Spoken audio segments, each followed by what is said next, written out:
Alors donc maintenant on va regarder la méthodologie autour donc, de ce rapprochement bancaire. Donc il y a 4 étapes.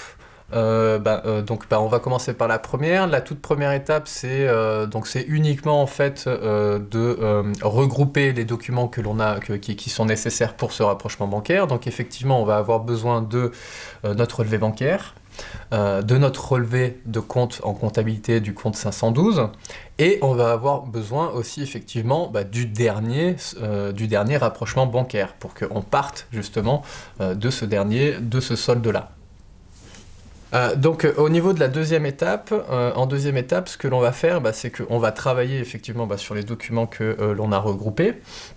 Et ce qu'on va faire, c'est qu'on va faire un travail d'identification, c'est-à-dire qu'on va regarder donc autant sur le relevé bancaire que sur le relevé donc, de compte 512, et on va déjà en fait lettrer, donc ça c'est une méthode, hein, vous faites, alors soit vous lettrez, soit vous chiffrez, ou vous l'identifiez d'une quelque manière qui soit, mais en tout cas voilà, ce qu'il faudra faire pour éviter les erreurs, c'est simplement donc identifier avec une même lettre, avec un même signe, les opérations qui ont été bien comptabilisées autant en 512 que sur notre relevé bancaire. Donc pour celles-ci, en fait on les identifie pour les mettre de côté, puisque celles-ci en fait on n'aura pas de travail à faire dessus.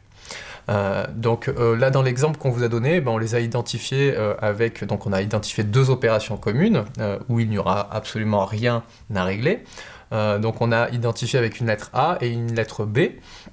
Et la lettre C qu'on a identifiée, donc l'opération qu'on a identifiée, celle-ci, elle est en fait relative à l'ancien rapprochement bancaire, et justement, c'était donc une écriture qu'on attendait, et donc celle-ci, en fait, elle fait plutôt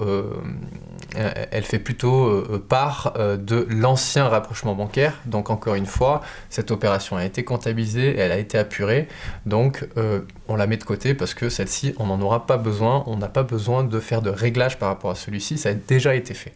Et donc alors maintenant pour la troisième étape, donc maintenant qu'on a pu mettre de côté toutes les opérations dont on n'aura pas besoin de faire une quelconque opération, et bien maintenant on va se concentrer donc sur les opérations où il y a des incohérences. Et donc cette troisième étape va nous permettre justement de faire cet état de rapprochement. Et donc en général, donc, ce qu'on fait, c'est qu'on met donc l'intitulé des opérations. Et donc à droite du tableau, on va simplement mettre on va mettre les opérations qui sont liées au compte du relevé bancaire.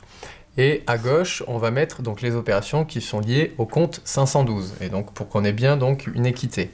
Là, en l'occurrence, sur cette troisième étape, on a relevé 2 opérations qui ne sont pas communes. La première, c'était plutôt en fait issue d'une erreur, donc c'était le retrait d'espèces. Quand nous, en comptabilité, on avait donc enregistré 1000 € de retrait d'espèces, on voit que finalement, sur le relevé bancaire, on a retiré 1200 €. Donc, il y aura 200 € que l'on va devoir donc manipuler pour notre donc côté gauche pour notre relevé donc de banque 512 en comptabilité. Donc effectivement, ces 200 € là, vu qu'on ne les avait pas pris en compte, on va venir les créditer, parce que en comptabilité, le compte 512, quand on crédite, c'est qu'on a une somme qui sort. Donc on va venir créditer les 200 €. Et ensuite, donc, il nous reste la deuxième et dernière opération, qui est donc les 4500 €. Et ça, en fait, les 4500 €, l'erreur est... Alors, c'est pas une erreur, mais l'incohérence est issue du fait que ça a déjà été comptabilisé en banque, mais pas encore en comptabilité. Donc, on va rattraper un petit peu tout ça, et on va écrire donc notre écriture comptable par rapport donc à ces 4500. Et c'est pour ça qu'on va venir débiter les 4500 € donc sur le côté gauche de notre état de rapprochement, qui correspond donc aux écritures comptables.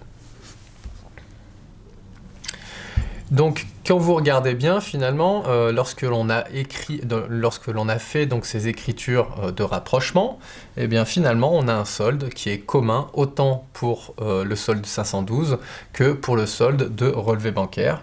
Donc ce qui fait qu'on a fait correctement notre travail de rapprochement bancaire.